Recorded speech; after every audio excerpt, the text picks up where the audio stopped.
أعوذ بالله من الشيطان اللعين الرجيم بسم الله الرحمن الرحيم الحمد لله الذي لا يبلغ مدحته القائلون ولا يحصي نعماه العادون ولا يؤدي حقه المجتهدون الذي بعد فلا يرى وقرب فشهد النجوى تبارك وتعالى والصلاة والسلام على سيد الأنبياء وخاتم المرسلين وشفيع المذنبين سيدنا ونبينا بالقاسم محمد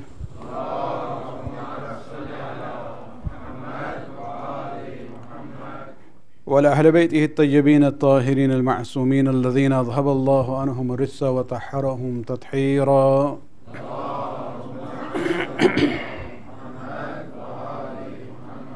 واللعنة الدائمة الباقية لأعدائهم ومنكر فضائلهم وغاصب حقوقهم من الآن إلى قيام يوم الدين. أما بعد، فقد قال الله سبحانه وتعالى في كتابه الكريم: إن الذين يخشون ربهم بالغيب لهم مغفرة وأجر كريم. صلوات.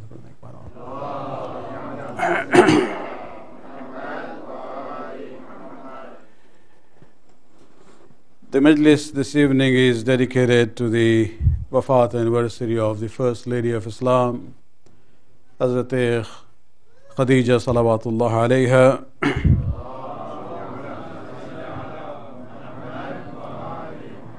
Now I would like to take this opportunity to basically see if we can understand the life of Bibi Khadija in the light of the message that we have understood till now from the tafsir of Suratul Mulk. Allah subhanahu wa ta'ala in that surah talks about the purpose of life, right in the second ayat where he says, الذي خلق الموت والحياة ليبلوكم أيكم أحسن عملا. That he is the one who has created death and life in order to test you, put you in bala, to see who among you is best in conduct. أحسن عملا.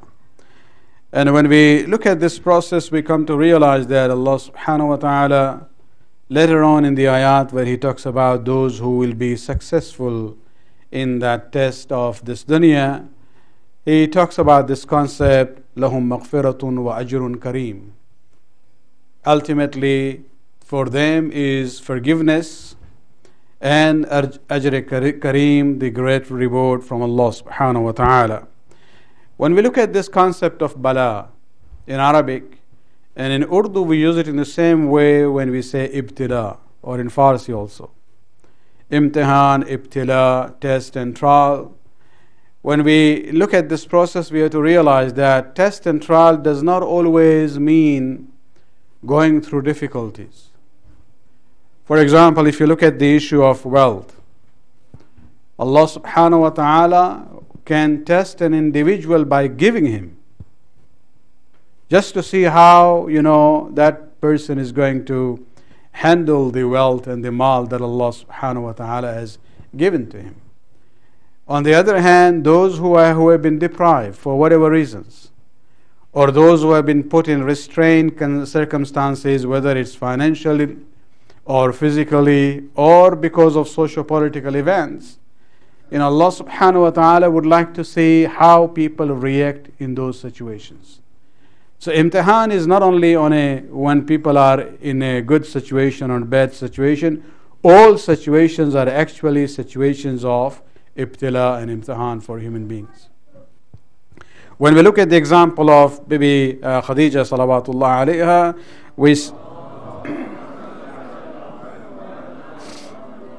we see that Allah subhanahu wa ta'ala had blessed her quite a lot. She was considered to be one of the richest ladies in Mecca. And when we talk about her wealth, indeed, it's not just a symbolic or poetic way of putting it. It is in the real sense. Sometimes, people say, don't try to exaggerate. If you look at the history, you will see, for example, the people of Mecca were mostly traders and merchants, as opposed to the people of Medina, because the land around Medina was more a fertile land. They were also farmers, but there was no farming in Mecca or around it. So they were mostly tajir. And the people of Mecca annually, from many decades, if not a century, they used to have two major trade caravans which would leave the city of Mecca. Allah subhanahu wa ta'ala in Surah Ilaf Quraysh talks about it. That remember, ilafihim rihlat al-shata'i wal-sayf. Rihla means the journey, and rihlat al-shata, the journey of the winter, wa rihlat al-sayf is the journey of the summer. And so two caravans used to leave the city of Mecca. During the winter time, they would go to Yemen in the south. And during this summertime, they would go to the north, to Damascus. And these were two major points where the Meccan traders were known as the middlemen. Because when they go to Yemen, they actually are getting goods from Asia. Yemen was the port where even from India and China, the merchants would bring their goods there. And so that they will be the one who will be taking the merchandise from the east, taking it to Mecca, and then in their journey to Damascus would become the trade post for Europe and North Africa. And this is where the Meccans were in a very strategic position as far as their economic system is concerned. They used to take goods from the east to the west and from west to the east. And we are told that in these caravans where the Arab merchants and traders will get all together and then they will take their goods, they would use around 2,000 to 3,000 camels loaded with goods. And what is amazing is that almost half of those camels and goods belong to Khadija salawatullah alayha.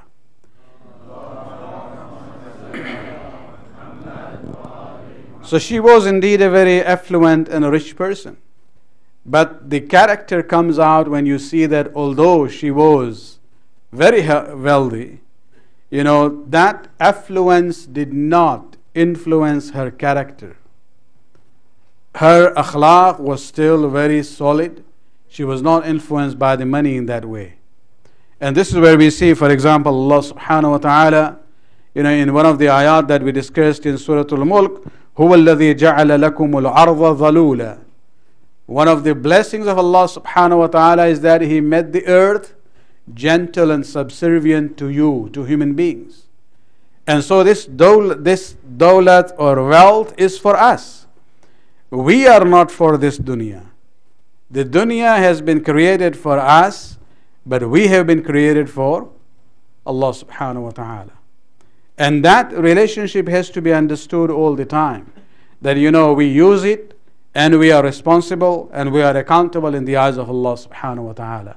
So even when Allah subhanahu wa ta'ala blesses an individual with affluence and wealth, that person is being tested. How he acquired it, was it halal or haram? How he is using it, that is also imtihan for the person. Let me just give you one example. You must have heard it even before from one of the writings of my father, where he talks about our relationship with dunya. And he says, that, oh my son, don't be like the fly. The fly normally always look for sweet things. Don't be like the fly which sits on the honey. Be a fly which sits on the sugar. What is the difference? The fly which sits on the honey, we're talking about liquefied honey. It can partake whatever it wants, but then it's stuck in it.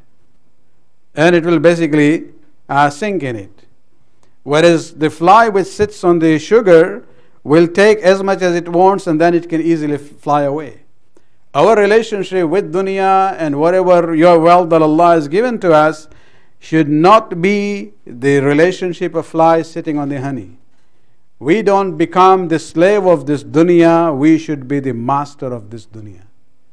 And so if a situation comes where we have to sacrifice and live, maybe I was getting a bigger deal in a haram way, I would still be willing to let that go because I'm in control. And that is the perspective that we have when Allah subhanahu wa ta'ala says, هُوَ الَّذِي جَعَلَ لَكُمُ الْأَرْضَ ظَلُولًا in Suratul Mulk.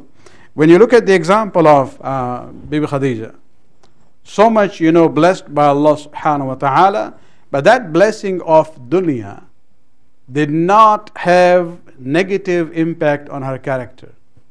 It's interesting to know that even before her marriage to Rasulullah, she was known in the society of Mecca as At-Tahira.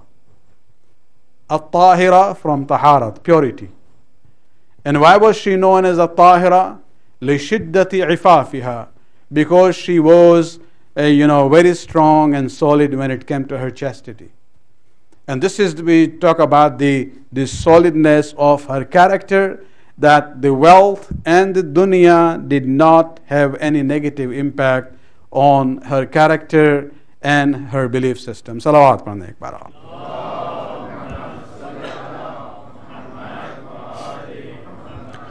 Another indication that she was not influenced by the wealth, although she was very wealthy, was the issue of proposals that she was getting. There were many people, rich and famous in that area. They came with proposal, but she would, reject it. Finally, she accepts the proposal of whom? Somebody who was not wealthy. By no extent was he wealthy. Actually, Abu Talib mentioned to Rasulullah that, these days even my situation is becoming restrained and I would like you to get married. So it's, I would suggest that you go to Khadija and ask for the work in her trade caravan and build up your own assets in a way before I can think about your marriage. As an elderly, and this is where we see that Rasulullah was not a rich person. But when we look at the acceptance of this proposal from Rasulullah to Bibi Khadija and she agrees with it, this is where we see that it is not wealth, it is not mal dunya, it is not money and wealth which was the criteria, rather it was the character, because both in their own times before Islam, you have Tahira on one side and we have Sadiq and Amin on the other side. It was actually merging of the characters, what we call Makarim al-Akhlaq. The noble characters, compatibility there is very, very well reflected in this marriage of Rasulullah to Bibi Khadija. And that is where we see the greatness of Rasul on one hand and Bibi Khadija salawatullah alayha on the other hand. Salawat padhne ek baar.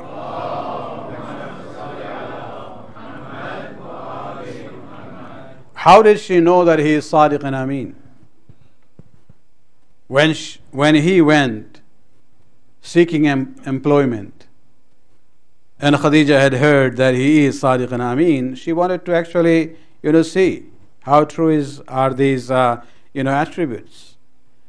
And so he was met in a way, the manager of the caravan of Khadija.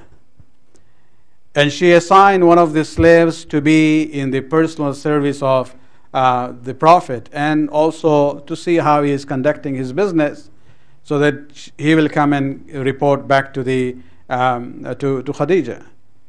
And when the Prophet went, and this fellow was basically noticing everything, including some of the miracles which took place, where some of the scholars from Jewish and Christian background in Sham were able to notice the signs of nubuwwat in the character of Rasulullah. And they would ask him, who is he? And one of the physical signs that he saw was that wherever he would go, wherever he would stop, wherever he would camp down, the clouds would be following him. He doesn't have to go and look for a shade. Rather, the clouds will always be following him wherever he goes. And this was another thing that this slave of Bibi Khadija noticed. And so when he came back, he gave a very detailed report to Bibi Khadija. And this is where one of her close friends by the name of Nafisa comes in between. And basically asked Rasulullah that, maybe you should propose to Bibi Khadija. And when this idea was given to him, he said, I don't have anything. She is one of the richest lady of the city. And she says, she doesn't care about it. She is more interested in your character. And this is where we see that, the amanat and the sidq of Rasulullah becomes the point of attraction as far as akhlaq and the preference of Bibi Khadija is concerned. Salawat pढ़ने एक बार.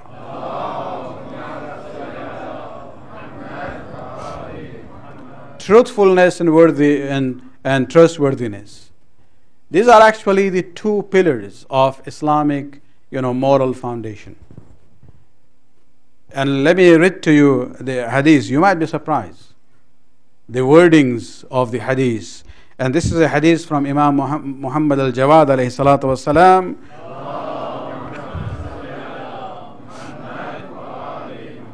Quoting his father and grandfather going all the way to Ali, where he says that when you look at people, لا تنظروا إلى كثرة صلاتهم وصومهم وكثرة الحج والمعروف وطنطنتهم بالليل. When you want to see the worth of a person, do not see whether they do so many namaz and so many fasting, so many hajj, so many charity, or they're crying in the night time in tahajjud and namaz al-shab. انظروا إلى صدق الحديث وعداء الأمانة. Test the people in their character by truthfulness of their speech and trustworthiness in amanat. These are the two things. And so I'm not saying namaz is not important, fasting is not important, hajj is not important, charity is not important, namaz al-shab is not important. But we have to realize when it comes to the akhlaq of a person, the basic pillars of akhlaq from the Islamic point of view is sidq al-hadith and ada al-amana. Salawat pढ़ने एक बार.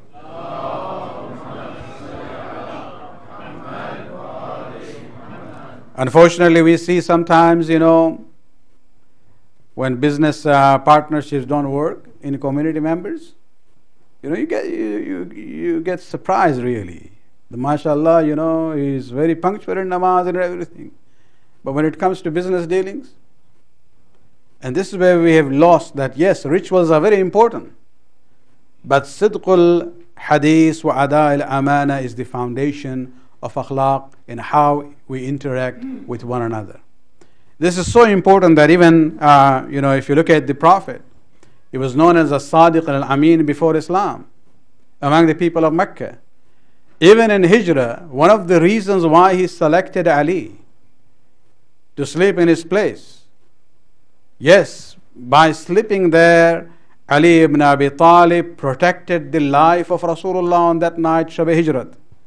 But it was not only the life of the Prophet which was protected, it was also the reputation of Rasulullah as Al-Amin which was protected by Ali ibn Abi Talib. Because he was given this assignment that after I have left, you will take all the amanat that I have left here of the people and give it back to their rightful owners.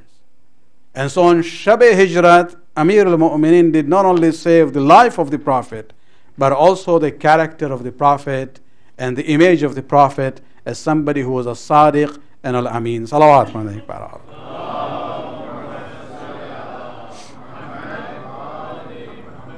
And so when we look at the example of Bibi Khadija, that for her, although she was blessed with affluence and wealth by Allah subhanahu wa ta'ala, it did not have any negative impact on her beliefs or her character.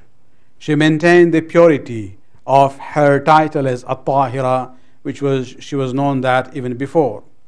And we see that when the time came, when Islam started, and this is 15 years after she had already been married to Rasulullah. After that, this is where the wahi comes in for the first time in the cave of Hira, and Rasulullah starts preaching about Islam, and the opposition started. That was the time when there was a need to use this wealth of Khadija in order to help the Muslims of the early days. And at that time, we don't see a single incident in the life of Khadija where she would have complained to Rasulullah that what I have got myself into.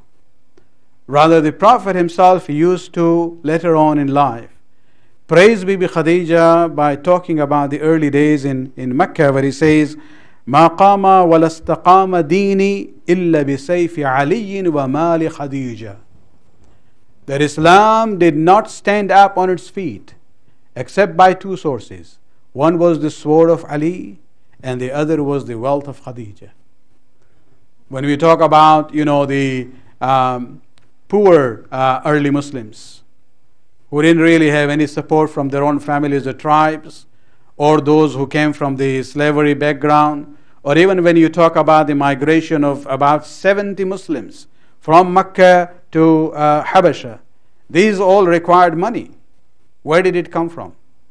And this is where we see this statement of Rasulullah when he says, ما قام ولا استقام ديني إلا بسيف علي ومال Khadija. It was the mal of Khadija which was used, the wealth of Khadija which was used during the early days of Islam to support the Muslims of that era. Salawat.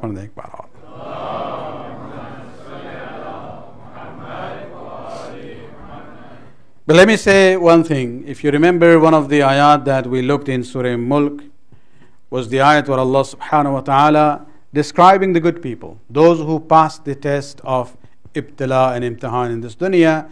He says, إِنَّ الَّذِينَ يَخْشَوْنَ رَبُّهُمْ بِالْغَيْبِ. Who are those people who pass this test in dunya?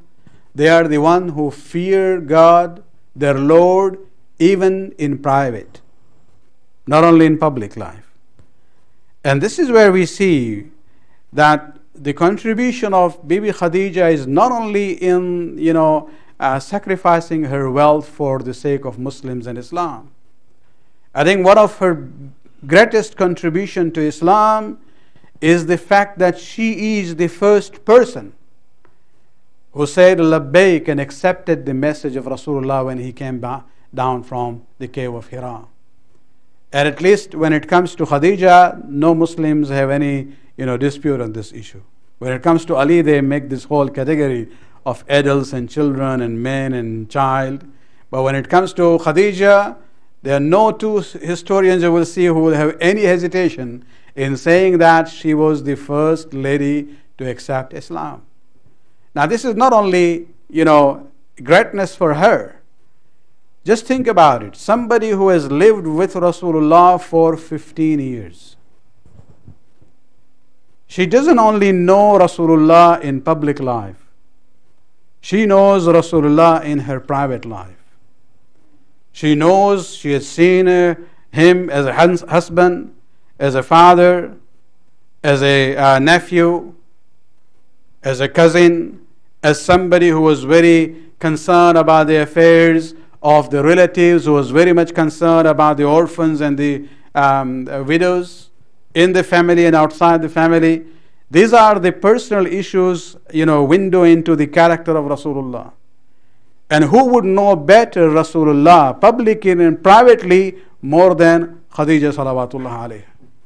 And when she is the one who says first labbaik to this da'wat of Islam, it means this was not only a certificate of Islam of Khadija, but actually a certificate of the character of Rasulullah sallallahu alaihi wasallam.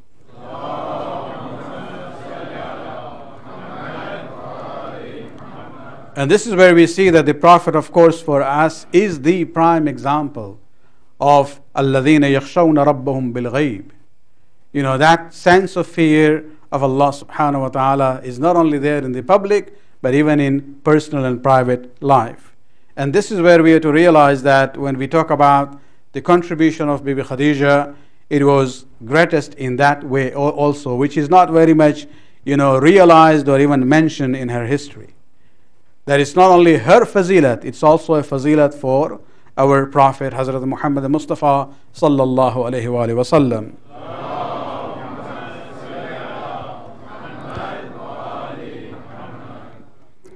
And one of the other very important elements in these early days of da'wat in Mecca, of course for 3 years it was very secret, but when Rasulullah was then ordered to come out in open, In most cases, the Prophet faced challenges, ridicule.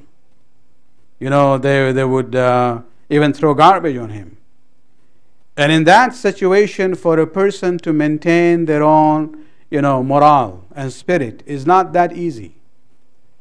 But the Prophet himself says that even in those difficult days, when I would go out and people would oppose me, at the end of the day, when I reach home, I knew, when I look at the face of Khadija, somebody who believes in me, who trusts in me, accepts my character inside out. And he says that when I would enter the home after all this opposition that I see outside, all my worries and distress would be gone.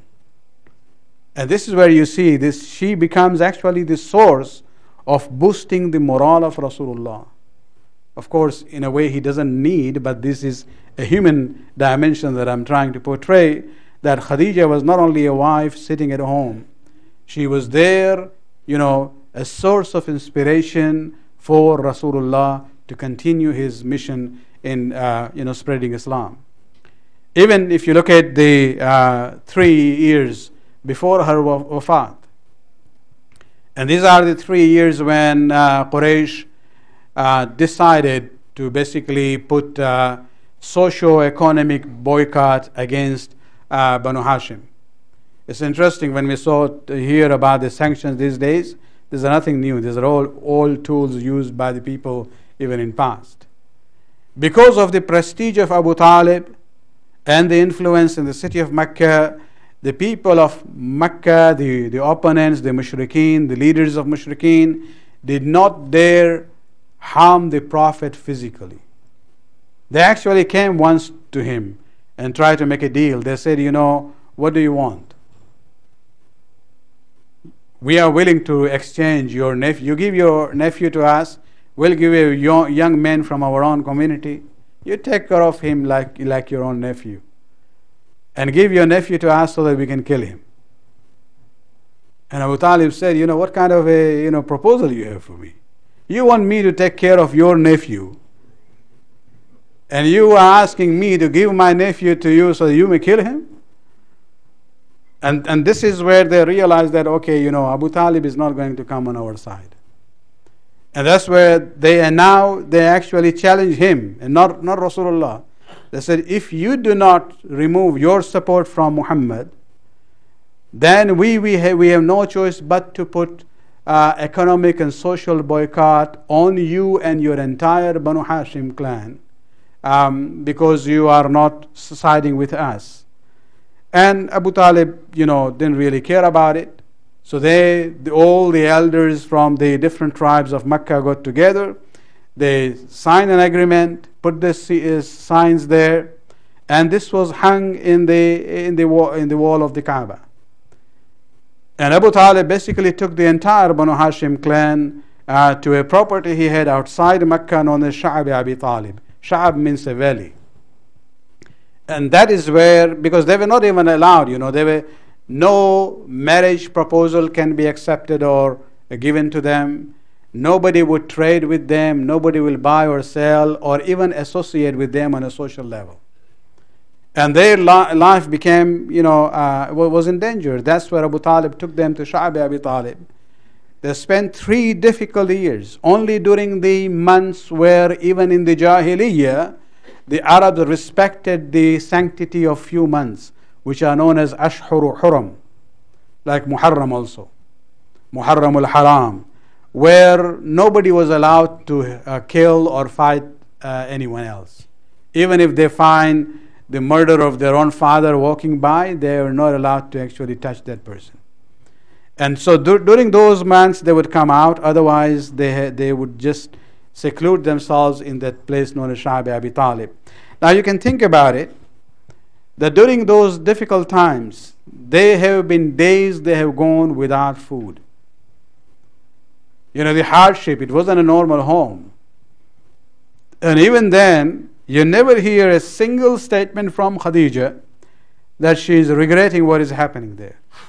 She is there, side by side with Rasulullah in this struggle, in facing the challenges and imtihan and ibtila from Allah subhanahu wa ta'ala. And it actually took a toll on her health. Because we see that, after 3 years, the boycott ended. But even the way it ended was very interesting, that Rasulullah one day told Abu Talib that the document that they had signed against us, Allah subhanahu wa ta'ala has sent the insects there, and it has been eaten up, except the words Allah, Bismika Allahumma. This was how they would start their document. Instead of Bismillah ar-Rahman ar-Rahim, with the way we do in Islam, they used to say Bismika Allahumma. And so Abu Talib, and this is where we really feel Abu Talib to be the Mazloom of history. If he didn't have Iman on Rasulullah, he would have not taken this chance to go to the Quraysh and confront them with this statement that my nephew is saying that the box in which you put the document is totally gone except these words. He can only do this if he totally believes that he is a Nabi. He is one who gets the news from Allah subhanahu wa ta'ala, because Rasulullah didn't go there. And this is where one of the signs of the Iman of Abu Talib. So he goes there, and already there was some, murmuring among the Quraysh that, okay, this boycott has gone too long now. It's time to end it. But they didn't really have any basis to end it. When they heard these words from Abu Talib, they said, okay, let's go. Let's go and open and see. And if it is true, then we have to stop this. And this is where, when they opened the box and they realized that the statement of Rasulullah that the document has been eaten up by the insects, except that one word, Bismika Allahumma, this is where, they realized the truth of Rasulullah. But even now, remember, wish we had Nasma' wa Na'aqal from Surah Mulk. This incident should have convinced majority of the people of Mecca to become Muslim. But it did not. It did not because the evidence was not there, but because they had, blinkers on their minds and their hearts. Their hawa and hawas and their desires, their position, or their family pressure, different kinds of pressure was there, which prevented them to accept the haqq, even though it was there, right, in open and obvious in their eyes. And so after 3 years, the boycott ended, but it had a toll on both Abu Talib, who was old now, and even on Bibi Khadija. And they actually died within the months after the end of the boycott of Banu Hashim. And this is where we see that, when you look at the example of Bibi Khadija, always remember that, Allah subhanahu wa ta'ala tests us in different ways, by giving as well as by depriving. And in different situations, you can have good days, one part of your life, but you can be put in a very restrained circumstances in other part of the life.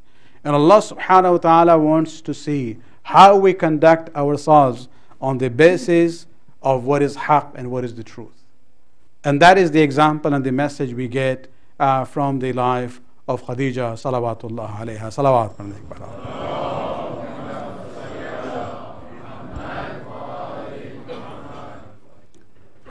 शाब अबी तालिब में जो सिलसिला 3 साल के boycott इक़्तिसादी और सियासी और माशरती, इसके आसार बहरहाल सब पर हुए हैं।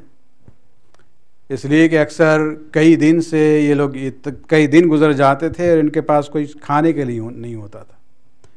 जनाब खदीजा के रिश्तेदार कभी कभी कोशिश करते थे, मसलन ऊँट पर जो है अनाज लाद के ले जाते थे किसी और रास्ते से, और बाद में जो है वो ऊँट को पुश कर देते थे उस डायरेक्शन में, इस उम्मीद के साथ कि ये जानवर जो है ख़ुद ब खुद साहब अबी तालिब तक पहुँच जाएगा। इसलिए कि वहाँ जो पाबंदी थी उस लिहाज से उन्हें इजाज़त नहीं थी कि वहाँ तक वो जा सकें।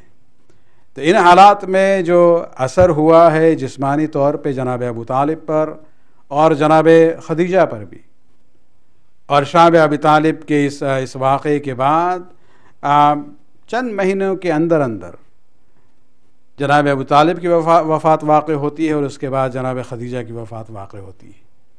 لیکن ان مشکلات میں کہیں ہم لوگوں نے ایک فقرہ بھی تاریخ میں کوٹ نہیں کیا گیا ہے کہ جناب خدیجہ نے کبھی بھی شکوہ کیا ہو رسول اللہ سے، اور یہی کمال ہے ان کی شخصیت کا کہ وہ خاتون کہ جو ہمیشہ نعمتوں میں بڑی ہوئی ہیں، زندگی گزاری ہے آرام اور آسائش میں، لیکن جب مشکلات کا سامنا کرنا پڑا تو وہاں بھی وہ وفادار ثابت ہوئی، اور یہی وہ مثال ہے کہ جسے ہمیں دیکھنا چاہیے، جسے انسپریشن حاصل کرنا چاہیے۔ آج ہم لوگ وفات منانے کے سلسلے میں یہ مجلس منعقد ہوئی ہے، بس ایک جملہ ہم کہنا چاہیں گے کہ رسول السلام نے اس سال کو، یہ سلفی اور وہابی ہزارہ جو ہیں ہمارے عزاداری پر اعتراض کرتے ہیں کہ یہ بدعت ہے اور حرام ہے، اور ان کے نام نہاد خلیفہ صاحب نے اپنے پہلے خطبے میں بھی بدعت سے ہی باتیں شروع کی ہیں۔ انہیں یہ اندازہ نہیں ہے کہ رسول اسلام جناب ابو طالب اور جناب خدیجہ کی وفات سے اتنا متاثر ہوئے کہ انہوں نے اس سال کا نام ہی رکھ دیا عام الحزن، the year of sorrow and grief.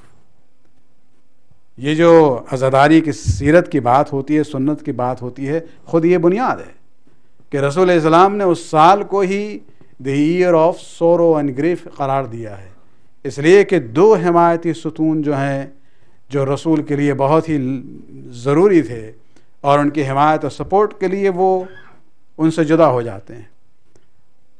ایک روایت جو آج ہم نے دیکھی ہے اس میں یہی ہے کہ جب جناب خدیجہ بیمار ہوئی ہیں شاب ابی طالب کے تکلیف کے بعد، اور ایک وقت آیا کہ رسول اللہ کو بلاتی ہیں اور وصیتیں کرتی ہیں، اس میں 3 باتیں ہیں، بس اس کو ہم بیان کر کے ہم مجلس کو ختم کرنا چاہیں گے کہ سب سے پہلا جملہ، اور ہمیں اس سورہ ملک کی وہ آیت یاد آتی ہے کہ جہاں خداوند عالم نے کہا ہے کہ ان الذین یخشون ربهم بالغیب، کہ وہ لوگ جو اللہ سے ڈرتے ہیں اپنے پرائیویٹ لائف میں بھی، نہ صرف پبلکلی، یہ وہ لوگ ہیں کہ لہم مغفرۃ و اجر کریم، انہیں مغفرت بھی ملے گی اور اجر کریم بھی ملے گی۔ مغفرت کے بھی مختلف درجات ہوتے ہیں، انبیاء اور مرسلین بھی توبہ استغفار کرتے تھے، گناہ کے لیے نہیں، بلکہ انہیں ہمیشہ یہ احساس ہوتا تھا کہ یہ نہ ہو کہ ہمارے مرتبے کے اعتبار سے ہمیں جو کرنا چاہیے تھا شاید ہم وہ نہیں کر سکے، اور اسی لیے مغفرت کا ذکر وہاں بھی ہے، اور اس کے بعد اجر کریم کا ذکر ہے۔ جناب خدیجہ کے رویے کو بھی آپ دیکھیں، بالکل اسی طرح سے ہے کہ پہلی وصیت یہ ہے کہ اے رسول، ہم نے اپنی زندگی میں اگر کوئی قصور و تقصیر کی ہے تو آپ مجھے معاف فرمائیں، جس پر رسول کا وہ جملہ تھا کہ اے خدیجہ، نہ تم نے کبھی کوئی قصور کیا ہے نہ کوئی تقصیر کی ہے، کوئی کوتاہی جو ہے رسول فرماتے ہیں کہ ہم نے آپ کے عمل اور زندگی میں نہیں دیکھی۔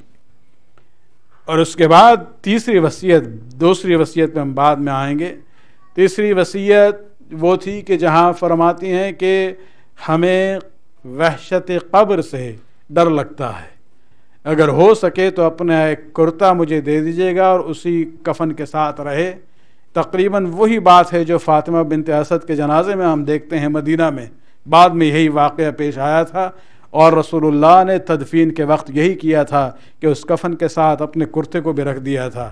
لیکن ایک اور وصیت تھی جہاں فرماتی ہیں کہ اے رسول، میری چھوٹی بچی کو ہم چھوڑ کے جا رہے ہیں، آپ فاطمہ کا خیال رکھیں، یہ نہ ہو کہ قریش کی عورتیں اسے تماچا ماریں، انہیں اذیت پہنچائے، اس پر جھڑک کے اس سے بات کریں۔